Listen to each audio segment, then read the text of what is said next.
출근길 뉴스를 종합해드립니다. 깊이 있는 뉴스 YTN FM 출발 새아침. 신율의 출발 새아침 3부 순서 시작합니다. 자, 오늘 오후부터는 전국에 비가 내린다 그러죠. 오늘 밤늦게부터는요. 자, 여러분 오늘 아침 출근길에 우산 하나 준비해 주시는 지혜도 필요할 듯 싶습니다. 자, 신율의 출발 새아침 오늘도 여러분의 의견 기다리고 있습니다. 유료 문자, 짧은 문자 50원, 긴 문자 100원의 유료 문자인데요. 샵 0945, 샵 0945로 여러분의 의견 보내주시면 저희가 방송 중에 여러분의 의견 반영하도록 하겠습니다. 신율의 출발 새아침 먼저 광고부터 들으시죠.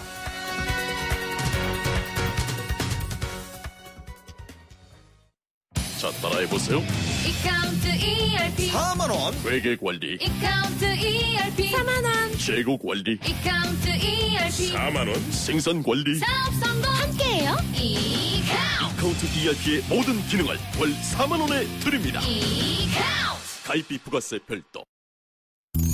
1644 대리운전 1644 퀵서비스 꼭 배달도 1644 불러보자 대리운전 퀵서비스 1644 불러보자 꼭 배달도 1644 대리운전 퀵서비스 꼭 배달 불러보자 1644 페이스 도루코 면도기 도루코 페이스 면도기 페이스 안전하고 부드러운 대한민국 면도기 안전하고 부드러운 면도 그 이상을 경험하세요. The Shaving Innovator, Dorco Pace. 온도와 습도를 항상 일정하게 유지시켜주는 항온항습기 전문기업 AR. 전산센터, 반도체 공장, 미술관, 박물관, 귀중품 보관실을 30년 축적된 기술로 AR이 지켜드립니다. 24시간 확실한 서비스 보장 031-497-0561. 안녕하세요. 칠성사이다 모델 임시안입니다. 겨울을 잊은 채 변치 않고 흐르는 강물처럼 늘 변함없이 우리 곁을 지키는 칠성사이다가 있습니다. 맑고 깨끗한 칠성사이다. 아유, 세 단계 종이 또 걸렸어?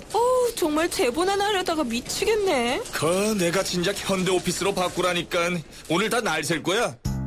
이제 스트레스 받지 마세요. 사무기기 전문기업 현대오피스가 책임지겠습니다. 사무기기의 올바른 기준 현대오피스.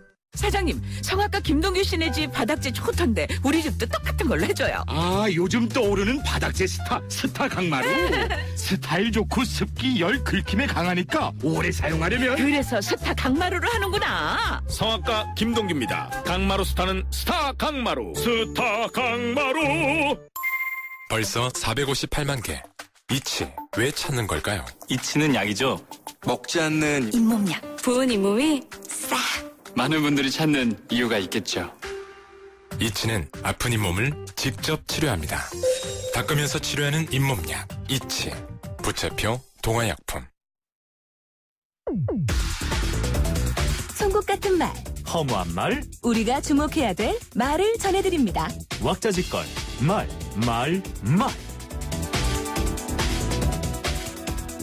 3당 구도로 정립되면서 묘하게도 여당의 안 좋은 방향으로 민심이 흘러갔다. 더민주나 국민의당의 승리라고 말할 게 아니다. 새누리당 비상대책위원장 후보로 거론되는 김황식 전 국무총리가 한 얘기입니다. 김 전 총리는 호되게 회초리를 맞았다. 회초리라는 것도 애정이 있어야 된다라는 얘기도 덧붙였는데요. 그런데 이런 식으로 총선 결과를 해석하면 지금의 여권 문제를 해결할 수 없습니다. 문제 해결을 위해서는 아전인수식 해석이 아니라 자신을 처절할 정도로 내려놓아서 바닥을 경험하게 해야 하는데요. 지금 새누리당을 보면 전혀 그런 것 같지 않습니다. 지칠 줄 모르는 당내 권력 투쟁을 보면서 이런 식의 아전인수식 해석 놀랍기만 합니다. 국회의장 선출, 4.13 총선에서 나타난 민심에 따르는 게 순리다. 국민의당 안철수 상임공동대표가 한 얘기입니다. 이를 두고 총선 결과 원내 제1당이 된 더불어민주당이 국회의장을 맡아야 함을 우회적으로 강조했다는 해석이 나오는데요. 국회의장을 야권에서 가져가느냐 마느냐 하는 부분은 향후 정권 후반기 국정 운영에서 상당히 중요한 의미를 갖습니다. 지금 새누리당에서 일어나고 있는 당권을 둘러싼 권력 투쟁도 따지고 보면 바로 이런 측면과 관련이 있는데요. 그래서 드는 생각인데 국민의당이 이런 언급은 자신의 존재감을 과시하는 동시에 반대급부로 염두에 둔 언급이라고 할 수 있습니다. 그래서 새누리당은 국민의당에게 지금 먼저 손을 내밀 필요가 있는데 권력 투쟁에 여념이 없는 새누리당 과연 그럴 여유가 있을까요? 그것이 없어 보이는 게 문제입니다.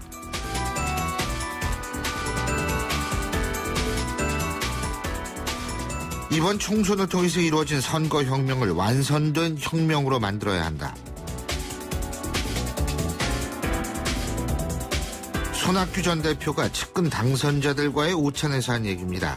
지금 정치권에서 가장 뜨거운 눈길을 받고 있는 정치인 바로 손학규 전 대표에게 이 말의 무게감은 대단합니다. 그래서 이 말을 두고 여러 가지 해석이 난무하는데 그중 하나의 해석이 바로 정치재개와 관련된 언급이다. 바로 이런 해석입니다. 그런데요, 손학규 전 대표가 지금 움직일 것인가 하는 부분을 생각하면 아직은 때가 아닐 수도 있다는 생각이 듭니다. 20대 국회가 시작이 돼서 다시 거론될 것으로 예상되는 개헌론의 방향을 보고 움직여도 늦지 않을 것이기 때문입니다. 하지만 분명한 것은 그의 입을 정치권 모두가 바라보고 있다는 점입니다. 지금까지 왁자지껄 말말말이었습니다.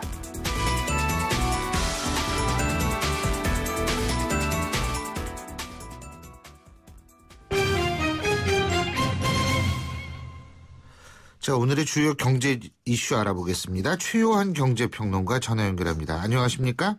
안녕하십니까. 최요한입니다. 예, 이주열 한국은행 총재가 기업 구조조정과 맞물려서 불거지는 이 중앙은행의 역할에 대해서 원칙론을 강조하면서 사실상 한국형 양적 완화에 대해서는 부정적이다. 다시 말해서 명확하게 선을 그었다. 뭐 이런 얘기가 있죠?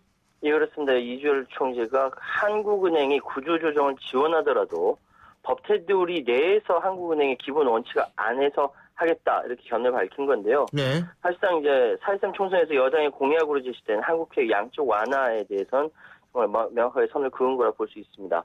그 금융통화위원회 이후 가진 기자간담회에서 이 일반적인 양적 완화는 그 제로금리까지 내려가도 효과가 나타나지 않았을 때 다시 통화량을 늘리는 정책이고, 예. 최근 말하는 한국적 양적 완화는 구조조정 지원에 한국은행의 발권력을 사용하는 의미다. 그 일반적인 양적 완화는 분명히 다르다. 이렇게 이야기했거든요. 예. 다시 말씀드리면은 중앙은행이 그 발권력으로 산업은행 채권을 직접 인수해서 부실기업 구조조정을 지원하고 주택담보대출 증권을 매입하도록 하는 것. 이게 골자죠. 이게 이제 그 공개적인 시장에서 채권을 매입하는 주요 선진국 완화 정책과는 한국은행의 특정 채권을 직접 사들이도록 하는 측면에서 논란이 계속되어 왔죠. 예. 그래서 선거 전에는 가급적 말을 아끼던 이 총재가 기업 구조 조정이 물론 우리 경제에 굉장히 중요한 과정이기 때문에 중앙은행으로서 관심을 갖고 또 필요한 합당한 조치를 취하는 게 맞지만 그리고 필요하다고 판단될 때 역할을 하겠지만 현재 중앙은행이 펼칠 수 있는 것은 금리 조정 등 정책 수단만으로 충분하다. 중앙은행이 발권력을 행사한다. 이건 반대한다. 이렇게 이야기하고 있는데요. 예. 일단 이렇게 마무리는 지었지만 계속 논란이 될 것 같습니다. 이 양적 완화 정책, 이게 이제 총선하고도 관련이 있는 것 같아요. 새누리당이 패배했기 때문에 지금 이주열 총재가 보다 본격적으로 얘기를 꺼내는 것 아닌가 이런 생각도 드는 부분입니다. 자, 그리고요. 지분 매각이 추진되고 있는 제1기획이 영국의 기업거래 마케팅 전문 회사를 인수했다고 그러네요. 예, 그렇습니다. 제2기획의 그 영국 런던 자회사 아이리스가 B2B 마케팅 전문 회사 파운디드의 인수 계약을 체결했다. 밝혔는데요. 영국뿐 아니라 미국까지 시장 공략을 강화한다는 겁니다. 이 B2B 마케팅은 이제 기업이나 정부기관을 대상으로 구매를 유도한다는데 소비자 대상하고는 조금 다르죠. 그리고 소비자 같은 경우는 우리나라 같은 경우는 영업부서가 B2B 마케팅하는 게 일반적이지만 유럽이나 북미 같은 경우는 IT나 컨설팅, 장비 대여 등 이 다양한 전문 기업의 대응을 의뢰하고 있습니다. 특히 이번에 그 파운디드라는 이제 인수한 회사는요. 2012년에 런던에서 설립된 이후 매년 30% 이상 성장하는 신흥 강자로 이야기되고 있거든요. 특히 시장 분석과 마케팅 전략 수립 분야에 강점을 가지고 있다고 하는데 예. 문제는 이 제일기획이 이미 삼성그룹 프랑스 광고회사인 퍼블리시에 매각하는 방안을 추진하는 와중에 이게 일이 벌어졌다는 거죠. 정말로 제일기획 지분을 매각하는 거냐, 아니면 몸집을 불리고 매각 대금을 더 높이 받으려는 예. 거냐. 정말 설왕설래하고 있는데요. 예. 미래 전략실만 알고 있겠죠. 예, 일반적인 경우는 아니죠. 팔려고 그러는데 또 다른 회사를 그 회사가 인수하는 거는. 예. 자, 그리고 삼성제약이 만든 페니실린 주사제에서 식중독균이 검출돼서 판매 및 유통이 금지됐다고 그러는 소식도 있네요. 네, 그렇습니다. 식품의약안전처가 삼성제약 주사제인 박실린 1.5g 등 4가지 품목에서 바실리우스 세레우스 균이 나와가지고 그 해외 해당 제품을 이제 회수 조치했다 어제 밝혔는데요. 요 회수 대상은 공장 시설을 변경한 지난 1월 11일 이후 생산된 박실린주 1.5g, 박실린주 750g, 밀리그램, 그리고 대웅제약이 위탁해서 삼성제약이 제조한 설바실린주 750mg, 설바실린주 1.5g 이 4개 제품입니다. 예. 이게 그 품질 검사인 무균 시험을 하지 않거나 그 부적한 판정을 받은 다른 7개 제품에 대해서도 잠정적으로 판매 금지 및 사용 중지 조치를 했는데요. 식약처 관계자는 삼성제약 화성공장을 대상으로 의약품 제조 및 품질 관리 등 전반에 대해서 조사 중에 있다. 이거 해당 공장에서 만든 모든 제품을 추구해서 검사하고 있다라고 이야기하고 있습니다. 이거 이미 시중에 나갔기 때문에 안정성 협조 요청하는 서한을 의사나 약사, 소비자 등에 배포했습니다. 이런 제품 사용하다 부작용 발생하면요, 즉시 한국의약품안전관리원에 신고해달라고 요청했네요. 한국의약품안전관리원 www.drugsafe 그러니까 drugsafe drugsafe.or.kr 이게 이제 신고하면 된다 이 말씀이시죠? 그렇습니다. 예, 잘 알겠습니다. 오늘 말씀 여기까지 듣겠습니다. 고맙습니다. 예, 감사합니다. 예, 지금까지 최요한 경제평론가였습니다.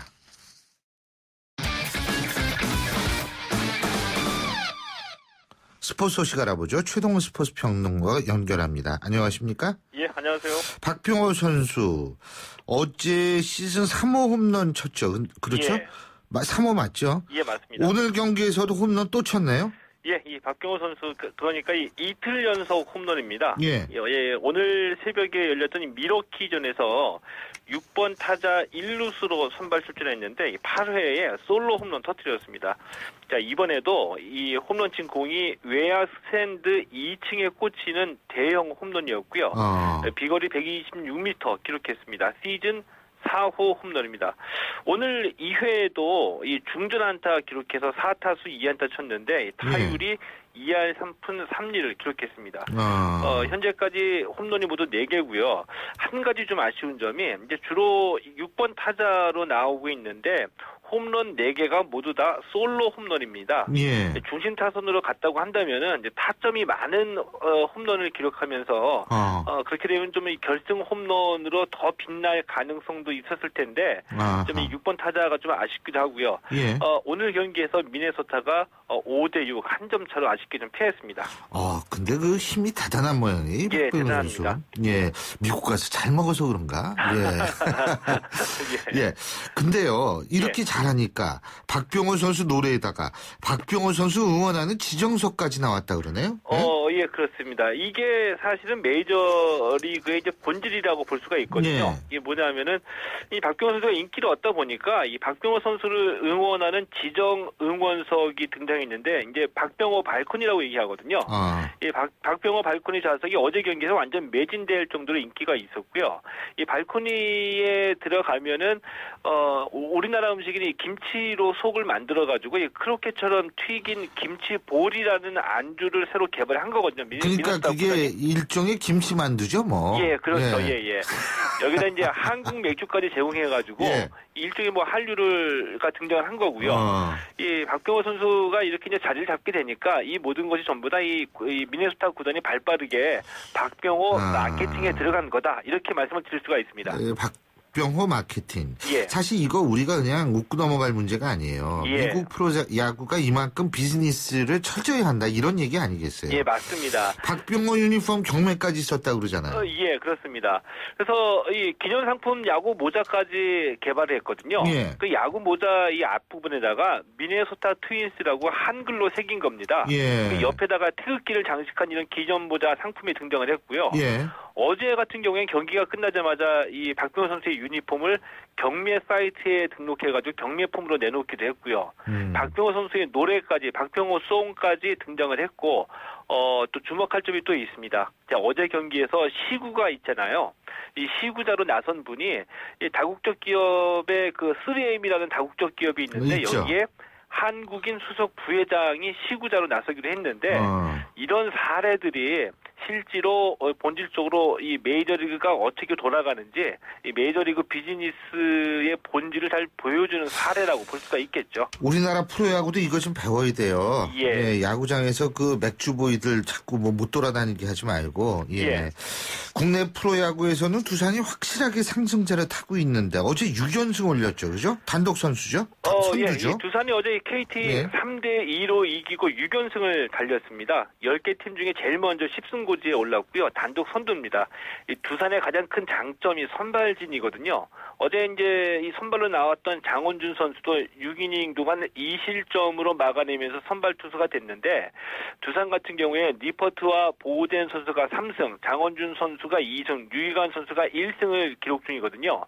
10승 가운데 이 선발 투수들이 9승을 다 책임을 진 겁니다. 그러니까 이 선발 투수 위주의 안정적인 경기 운영을 해나가고 있다. 이렇게 말씀드릴 수가 있죠.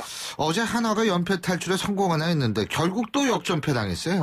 예. 어제 이 하나 선수들이 머리 짧게 깎고 나서 심기일전했거든요. 예. 다 이긴 경기를 또 아깝게 놓쳤습니다. 롯데에 패하면서 6연패에 빠졌는데 이 모처럼 선발 심수창 선수가 나와서 잘 던졌는데 8회에 한 점 내주고 9회에 또 한 점 내주면서 3대3 동점으로 연장에 들어갔거든요.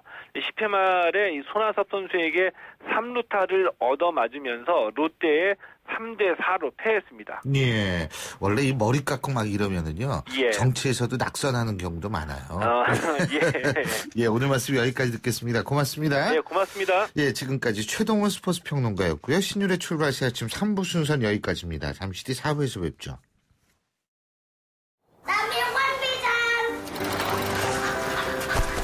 학교를 향해 누아는 페달을 밟는다. 가난이 따라오지 못할 만큼 힘차게.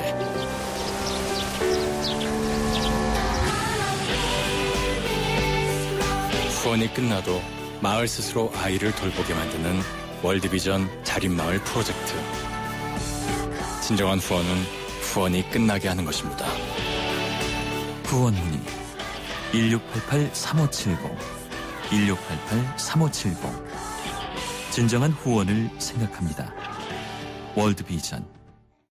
YTN 라디오 캠페인 더 가까이. 안녕하세요. 타렌트 전원주입니다. 봄이면 어김없이 찾아오는 황사. 저도 특히 목 관리에 신경 쓰게 되는데요. 황사 마스크도 제대로 알고 써야 한다는 사실 아시죠? 일단 식품의약품안전처 인증 제품인지가 중요합니다. 외부 포장에 의약외품 황사 마스크라고 표기되어 있어요. 마스크는 자기 얼굴에 맞는 제품을 선택하는 게 좋습니다. 딱 맞아야 독한 황사를 더 잘 거둘 수 있기 때문인데요. 황사 마스크 필터에 손상이 갈 수 있으니 절대 세탁해서 재사용은 안 된다는 사실도 잊지 마시고요. 상쾌함은 더 가까이, 황사는 저 멀리. 건강한 봄나들이 하세요. YTN 라디오 캠페인 더 가까이. 한국환경공단과 함께합니다. 사장님, 성악가 김동규 씨네 집 바닥재 좋던데 우리 집도 똑같은 걸로 해줘요. 요즘 떠오르는 바닥재 스타 강마루. 스타일 좋고 습기 열 긁힘에 강하니까 오래 사용하려면. 그래서 스타 강마루를 하는구나. 성악가 김동규입니다. 강마루 스타는 스타 강마루. 스타 강마루.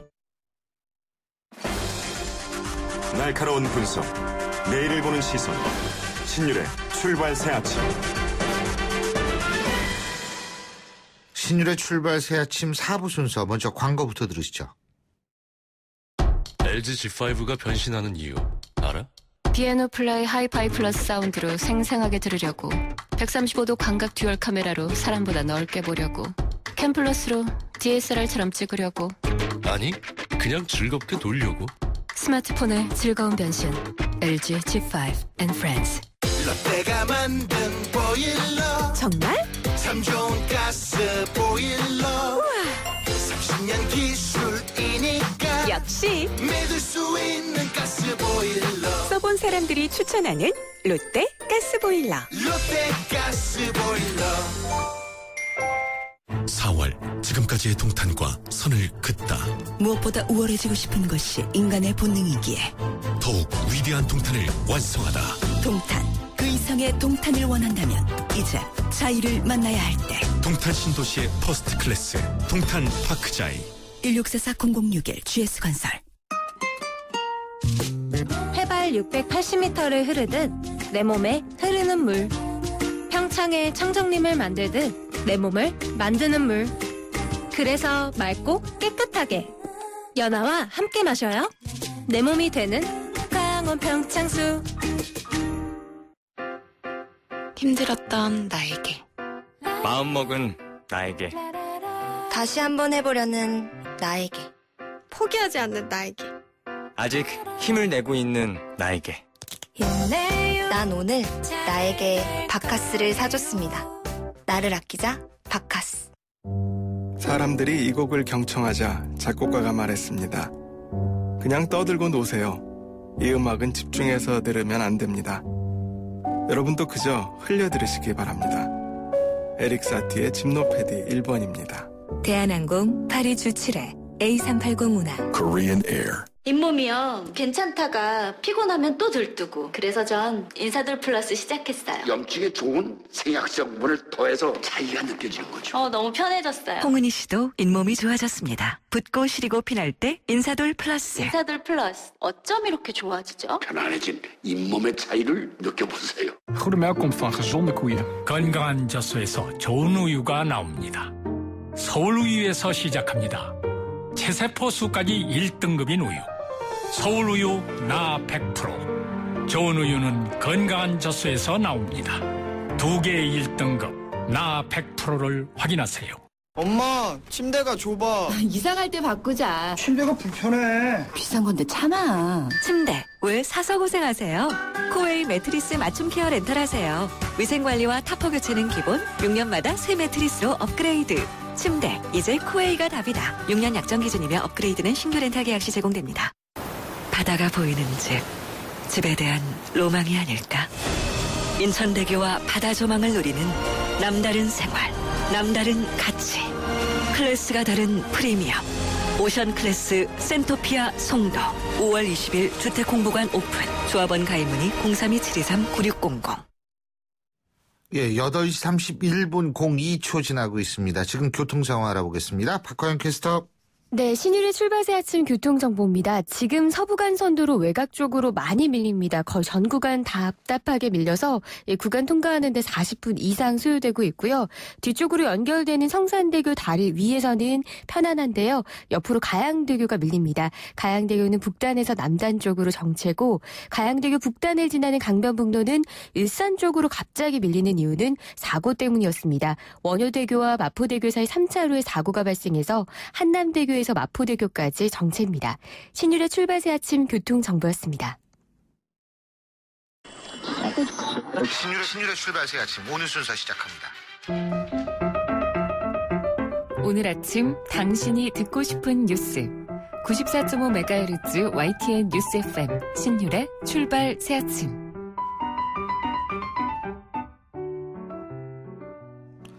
제가 오늘 방송 오프닝에서도 말씀을 드렸습니다만 오늘이 바로 장애인의 날입니다. 장애 학생들은 배우고 싶어도 배울 수 있는 학교가 그럼에도 부족하다고 얘기를 하는데요. 장애를 가진 학생의 수는 늘어가는데 서울에서는 14년째 특수학교가 단 한 곳도 늘지 않고 있고요. 그래서 심지어 불편한 몸으로 장장 왕복 4시간 이상 걸리는 거리를 통학하는 학생들도 있다고 합니다. 자, 이 문제에 대해서 오늘 집중적으로 알아보겠습니다. 장애 학생의 학부모와 교육부 측의 입장 모두 들어보려고 하는데요. 자, 먼저 학부모의 입장 들어보겠습니다.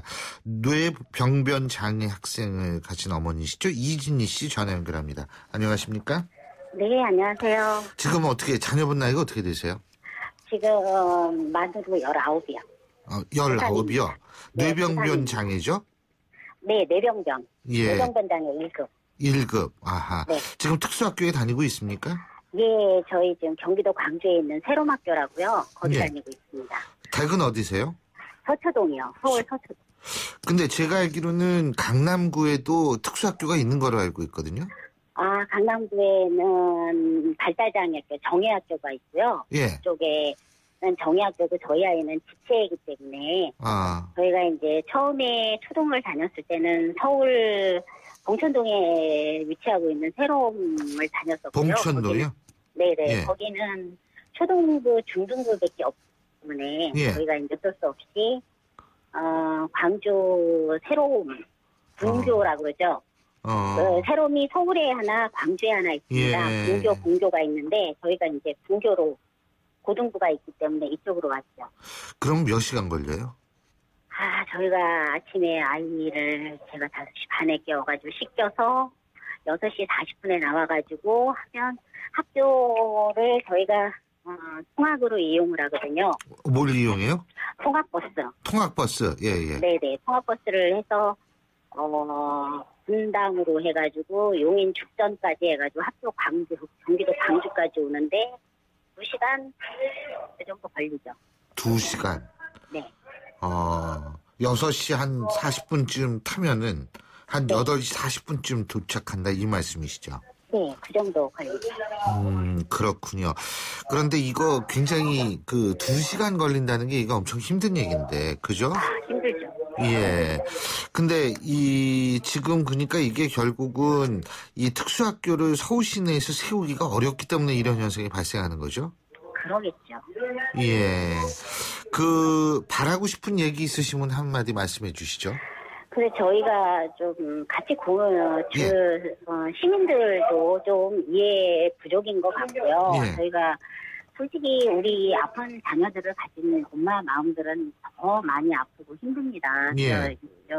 특수학교가 좀 많이 생겼으면 좋겠고요. 예. 지금 이쪽에도 이제 특수학교를 자꾸 교육청이나 교육부에서는 하려고 하는데 주민들이 근데 거기 사시는 이제 주민들이나 그분들이 민원이 많이 속출을 하기 때문에 사실은 참 어려움이 많아요. 근데 저희 아이들이 그렇다고 해서 그 주민들한테 피해를 끼친다던가 그러지는 않거든요. 근데 일부에서는 땅값, 집값 그런 거를 운운을 하시는데 특수학교가 있다고 해서 땅값이 떨어지고 그러지는 않아요. 제가 그걸 잘 알죠. 왜냐하면 네. 강남에 있는 그 특수학교 같은 경우에도 주변 아파트값이 비싸기만 합니다. 그럼요. 저희 학교도 아파트 사이에 있는 학교고요. 그럼요. 네. 다 그렇게 공유하고 사는 건데 그렇게까지 하실 필요는 없을 거라고 맞습니다. 생각이 들고요. 참 서글퍼요. 아니 그게 쓸데없는 편견이에요. 근데 사실은 그런 쓸데없는 편견이 많은 사회일수록 사실은 이게 건강하지 못하고 뭐 선진국 어쩌고 떠드는데 아직 멀었어요 우리나라. 제가 볼 때는. 그럼요. 예. 네, 저도 그렇게 생각을 합니다. 정말 시민들이 많이 의식이 좀 많이 해야 되고 맞습니다. 편견을 많이 없애야 될 것 같아요. 예. 저희도 사실 솔직히 그분들은 이해를 못하겠지만 저희는 아이들을 진짜 아픈 아이들 새벽부터 깨워가지고 학교를 데리고 온다라는 게 결코 쉬운 일은 아니에요. 그래서 저는 학교에서 계속 아이랑 기거를 하고 있다가 제가 하면서 3시 반에 학교를 하거든요. 7교시 하고 그럼 집에 가면 5시입니다. 그러면 5시 넘으면 저는 하루 종일 이 학교에서 아이하고 같이 있는데 그냥 굳이 같이 있을 필요가 있습니까? 이렇게 얘기를 해도 할 말은 없지만 우리 아이들이 이제 지체이기 때문에 인지는 돼도 상하지 마비라 아무것도 되는 게 없어요. 텔레비전도 못 보고 다 옆에서 도와줘야 되는데 남이 손에 맡기기는 조금 저는 제가 아직까지는 좀 병스러운 그런 게 있어서 남한테는 아직 맡기지 못하고 있습니다. 그래서 이제 그런 것도 좀 이해를 해주시면 좋겠고. 그럼요. 네, 그래서 솔직히 일반인들도 손가락에 진짜 가시 하나만 비껴도 그렇게 아프고 그렇죠. 다들 그렇게 하는데 그 아픔을 내 아픔만 생각을 하고 남의 아픔을 좀 이해를 못한다라는 거는 조금 서글프죠. 그럼요. 어쨌든 우리가 자꾸 이렇게 관심을 가져서 편견, 그 쓸데없는 편견 좀 없애는데 일조를 해야겠다는 생각이 듭니다. 오늘 말씀 잘 들었습니다. 네, 감사합니다. 고맙습니다. 네, 수고하십시오. 예, 지금까지 뇌병변 장애를 가진 학생의 어머니 이진희 씨와 함께했습니다. 자, 계속해서 교육부의 입장 들어보겠습니다. 교육부 특수교육정책과 김은숙 과장 전화 연결합니다. 과장님 안녕하세요. 네, 안녕하세요. 예, 이거 지금 등하교 하는데 뭐 왕복 4시간이 넘게 걸린다는 얘기인데, 그죠? 이런 경우가 적지 않은 모양이죠? 네. 특수학교가 지금 전국에 170개가 설립이 되어 있습니다. 예. 네. 그런데 사실은 지금, 현장의 수요를 감당하기에는 현재는 좀 부족한 상황이라고 할 수가 있습니다. 어느 정도 부족합니까?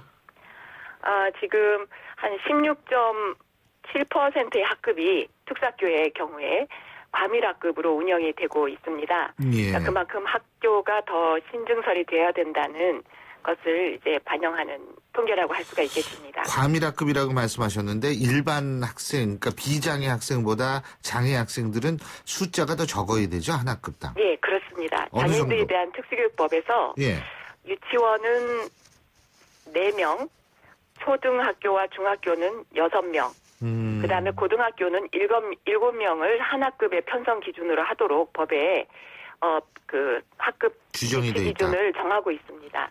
그렇군요. 근데 지금 학교 증설을 해야 되는데 정부도 노력은 하고 있죠. 네, 지금 이번 정부 들어서 저희는 그 특수학교 신증설을 국정과제로 정해서 13년부터 지금 16년까지 한 16교를 개교했습니다. 그러니까 16개의 특수학교를 새로 개교를 한 셈입니다. 그럼에도 불구하고 지금 저희가 계획했던 거에 비해서는 한 4개 학교 정도는 지연이 되고 있는 상황이고요. 왜요? 예, 이제 지연이 되는 이유는 이제 지역 주민의 반대가 가장 큰 이유입니다. 이제 반대의 가장 부지를 확보할 때 그 인근 지역민들의 강력한 반대에 부딪혀서 대부분이 지연되거나 자초를 겪기도 합니다. 반대의 가장 큰 이유가 뭡니까? 그 지역 주민들이 반대하는 거, 땅값 떨어져서? 보통 가장 많이 이제 제시하는 이유가 집값 하락, 부동산 값 하락을 보통은 지역 주민들이 반대 의견으로 제시하고 있고요. 그 다음에는 이제 장애 학생들이 오면 그 지역에 뭔가 피해를 줄 것이다. 라는 그런 부정적인 인식 그 2가지가 보통은 가장 대표적인 반대 이유입니다. 자, 실제로 교육부가 집값 하락, 특수학교가 들어섰을 경우에 집값이나 부동산 값이 하락했다라는 통계를 가지고 있습니까? 저희들이 사실은 업무적으로는 공시지가를 계속 확인을 하고 있습니다. 실제로 이 공시지가에 영향을 미치는가 해서 확인은 하고 있습니다만 올해는 그냥 정책 연구를 공개적으로 한번 해서 객관적으로 과연 전국에 특수학교가 설치된 지역의 집값이나 부동산 가격에 과연 특수학교가 어떤 영향을 미쳤는지를 객관적으로 이번에는 연구를 통해서 밝히고자 합니다. 그럼요. 그거 밝혀야 됩니다. 그거 밝혀야 되고 저는 객관적으로 연구 안 해도 집값 안 떨어지고 부동산 값 안 떨어진다는 거 알고 있거든요. 강남에 특수학교 있는 거 아시죠? 공시지가를 통해서 확인을 한 바에 의하면 떨어지진 않았는데요. 이게 공식적인 연구를 통해서 좀 공신력 있게 이 부분에 대한 결과를 좀 도출하고자 지금 계획을 하고 있습니다. 그 강남에 있는 특수학교 같은 경우에는 오히려 주위 집값이 굉장히 비싸요. 거기가. 근데 이런 그리고 오히려 것들 특수학교하고 지역 주민하고 상생을 하면서 또 특수학교의 시설들을 지역 주민들이 이용하고 같이 이렇게 소통하고 상생하는 모델들이 특수학교에 여러 있습니다. 그런데 그런 부분들에 대해서는 아마 지역 주민들이 이해를 잘 못하시고 무조건 이제 반대로 좀 일관하는 그런 경향이 좀 있습니다. 그리고 특수학교가 들었으면 지역 주민에게 피해를 줄 것이다. 근데 피해를 주는 경우를 실제로 경험하시지 않은 경우가 훨씬 많으실 텐데 이것이야말로 편견이 아닐까라는 생각이 들거든요. 이게 그냥 부정적인 편견에서 이제 비롯된 두려움이라고 할 수가 있죠. 네, 그렇죠. 그 두려움을 왜 갖게 되는지 사실은 우리가 거듭 얘기하지만 선진국, 민도 이런 얘기 많이 하잖아요. 근데 이런 쓸데없는 편견을 갖고 있는 상황이 자주 목도되는 것을 보면 글쎄요. 우리의 민도와 우리의 수준은 어느 정도인지가 의심이 될 수밖에 없습니다. 예. 네. 그래서 작년 연말에 저희가 그 장애인복지법을 개정을 추진을 해서요. 전국의 대국민 장애인식 개선 교육을 좀 장애 이해 이런 교육을 좀 의무화하는 법의 토대를 좀 강화를 했습니다. 그래서 이제 공공기관이나 뭐 각종 교육기관 그 외에 대학 그런 교육 기관을 모두 다 아울러서 1년에 1년 이상은 좀 장애 이해 교육을 하도록 법에 의무화하는 그런 법적 토대는 강화를 하고 있습니다. 예. 뭐 어쨌든 저중엔 편견들은 뭐 어느 사회든 다 있지만 이런 편견은 좀 빨리 없어졌으면 좋겠다는 생각이 듭니다. 네. 예, 수고 많이 하셨습니다. 오늘 말씀 잘 들었습니다. 고맙습니다. 네, 감사합니다. 지금까지 교육부 특수교육정책과의 김은숙 과장이었습니다. 역사의 시선으로 뉴스를 읽어봅니다. 히스토리 뉴스.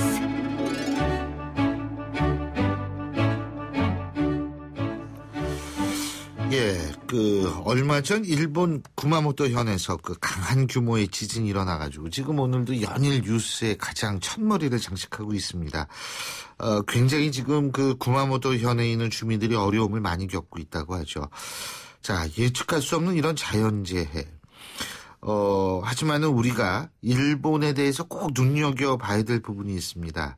질서정연한 대처, 그리고 시민의식, 바로 이런 건데요.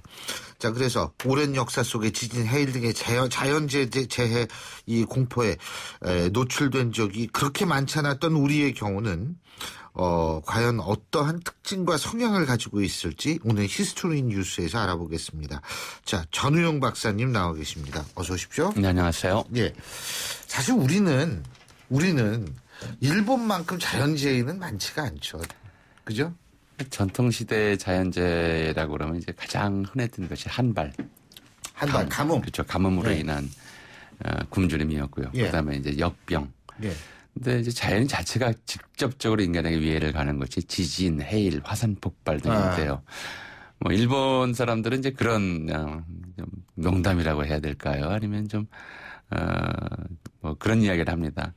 바닷가에 집을 짓고 살면 해일이 걱정되고 산기슭에 집을 짓고 살면 화산 폭발이 걱정되고 평지에 집을 짓고 살면 지진이 걱정된다고.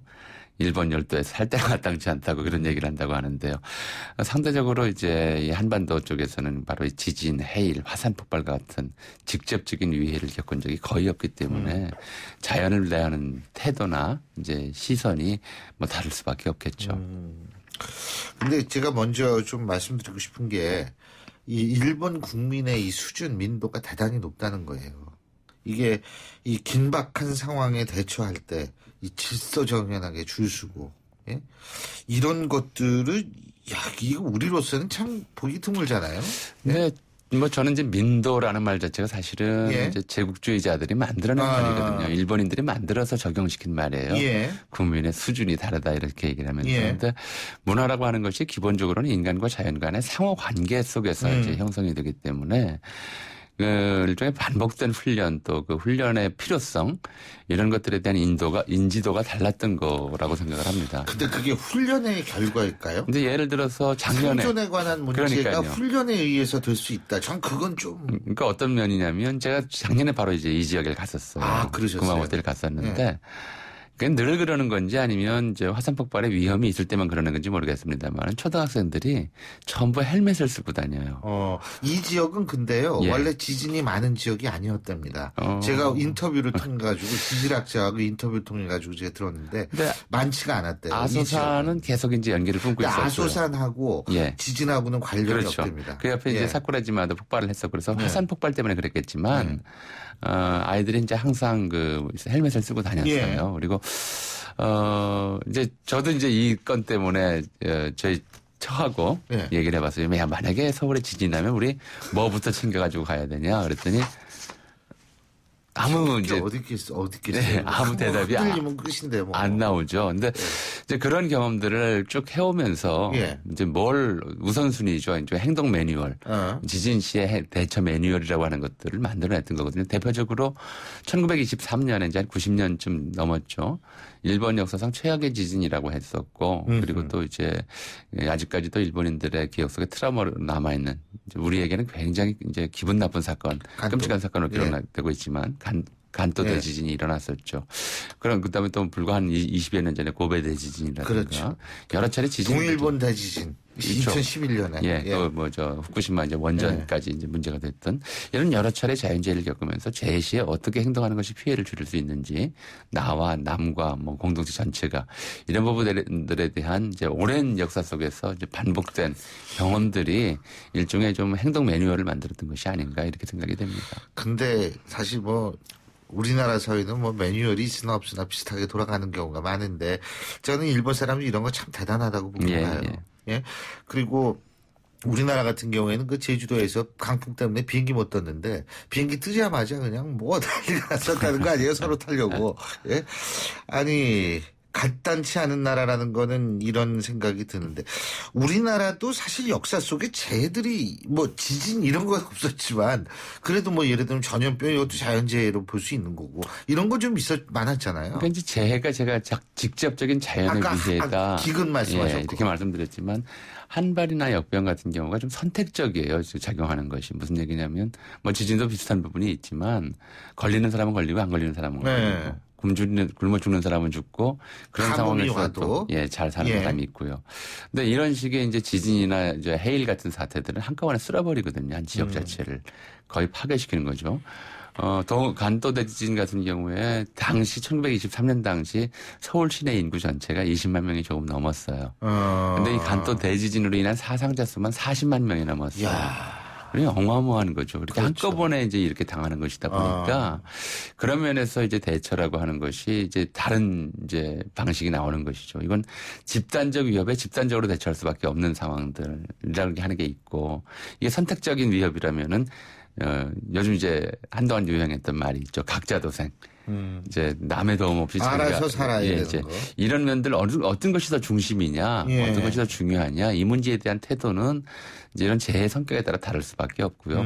이 차이들이 아까 조금 전에 말씀하셨듯이 한국인들의 경우에는 이제 나만 먼저 살겠다고 하는 이런 이제 각자도생적 태도가 더 이제 두드러지게 나타나는 것이고 뭐 그래봤자 소용없다. 서로 힘을 합치는 수밖에 없다라는 믿음이 강했던 속에서는 또 그런 태도가 나오는 것이고 아마 이런 게 아닐까 싶습니다.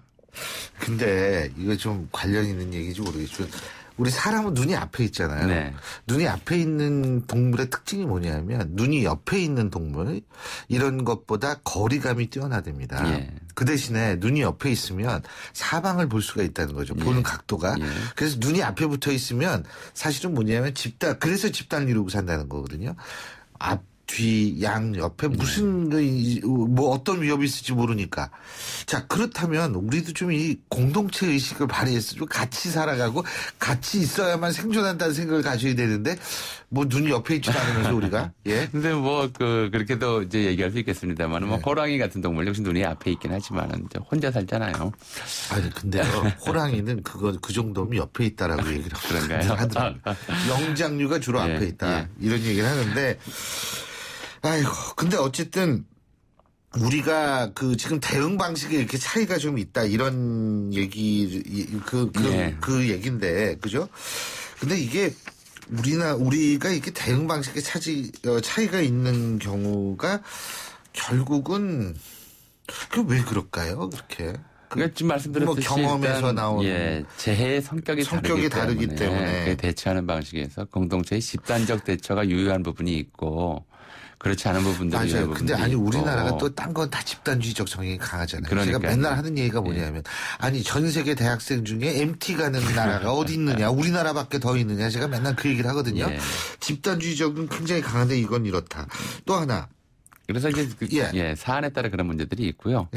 또 그러다 보니까는 이제 죽음에 대한 태도들이 좀 이제 많이 다릅니다. 그러니까 기본적으로 땅이라고 하는 것은 이제 실체는 동양 사회에서 그렇죠. 창천 후토 그래서 이제 이건 하나의 부동 자체를 상징하는 거거든요. 움직이지 있어서는 안 된다. 움직이지 않는다라는 것이고요. 굳건하다. 그래서 우리나라에서는 이제 땅에 뿌리를 내린다고 얘기를 하고요. 땅을 딛고 선다고 얘기를 하죠. 이게 흔들리는 경험을 거의 안 하는 사람들은 믿음이 굉장히 강해요. 땅에 대한 믿음이. 근데 이제 일본의 경우는 지진이 작기 때문에 땅에 대한 믿음이 약해요. 기댈 데가 없는 거죠. 그렇죠. 쉽게 얘기하면. 그건 자기가 서 있던 땅이 언제 흔들리고 언제 좀 꺼질지 모른다는 생각을 하고 사는 사람들하고 그게 이제 일상적인 그 사람들하고요. 그렇지 않은 사람들하고는 땅을 대하는 태도나 안정감에 대한 태도가 다를 수밖에 없거든요. 뭐 다들 아시겠지만 일본에 가서 한 2, 3일만 있어봐도 거기는 뭐 자잘한 지진들이 전국 곳곳에 나오잖아요. 우리나라 일기예보 어디에서 뭐 미세먼지, 황사 이런 거 예보하듯이 일본 방송들은 어디에 지진 예보 이런 얘기를 계속하고 있습니다. 매일 아침같이 지진이 날지도 모른다. 어디에 지진 위험성이 있다는 얘기를 귀에 못이 박히도록 방송을 들으면서 평생을 사는 사람들이 생각하는 땅하고 그렇지 않은 사람들이 생각하는 땅이 다르죠. 그만큼 삶에 대한 안정성이 약하다 또는 삶에 믿고 의지할 부분들이 적다라고 하는 것이고요. 이런 점들이 삶과 죽음의 경계에 대한 생각에서도 차이를 나타낸 것이 아닐까 싶습니다. 그게 말해요. 그 파시즘에서 일본 군국주의, 일본 파시즘에서 그 카미카츠라고 얘기하는 그렇죠. 그것과도 연관이 되지 않을까 그런 생각이 드네요. 분명히 연관이 된다고 봅니다. 그러니까 이제 사실 상대적으로 생명 경시 풍조가 더 강할 수밖에 없지 않겠느냐. 생명의 무거움에 대한 생각이 좀 적은 것 아니냐. 그러니까 예를 들어서 지금 카미카제 말씀하셨습니다만 카미카제뿐만이 아니라 이제 관동 대지진 때 뭐 40만 명의 일본인들이 이제 사상했다고 했지만은 그에 대한 이제 그 분노 또는 이제 흥분을 학살로 이어졌죠. 그렇죠. 무마하기 위해서 조선인 학살이라는 사건들을 벌이지 않았습니까? 뭐 적게는 2,000명, 많게는 6,000명까지 학살했다. 이제 이런 얘기가 나오고요. 또 일본군이 그 이른바 이제 아시아 태평양 전쟁 당시에 저질렀던 만행 중에서 대표적인 것이 바로 남경 대학살이죠. 불과 3, 4일 만에 30만 명에 이르는 사람들을 학살했다라고 하는 것이 이제 중국뿐만 아니라 이제 일반적인 학계의 이제 평가니까요. 그런 식의 학살을 자행한 이제 군대가 별로 없어요. 그만큼 자기 목숨의 이제 위태로움에 대한 이제 위기 의식이 일상적이다 보니까 타민족 타인에 대한 목숨도 더 가볍게 여기는 그런 성향이 있었던 건 아닌가. 뭐 그렇게 그렇습니다. 얘기할 수도 있죠. 예, 잘 알겠습니다. 오늘 말씀 여기까지 듣죠. 고맙습니다. 예, 지금까지 전우용 박사와 함께했고요. 자, 저희가 지금 일본 지진에 대해서 얘기를 했습니다. 그런데 우리가 여기서 제가 항상 얘기하지만 구분해야 될 것, 일본의 극우민족주의와 일본 국민, 이건 좀 구분을 해서 우리가 접근을 해야 되지 않을까라는 생각이 듭니다. 도움이 필요할 때 도움 주는 합리적 이성이 필요할 때라는 생각입니다. 신율의 출발새 아침 오늘 순서는 여기서 줄이고요. 전 내일 아침 7시 15분에 다시 오겠습니다. 신율이었습니다. 고맙습니다.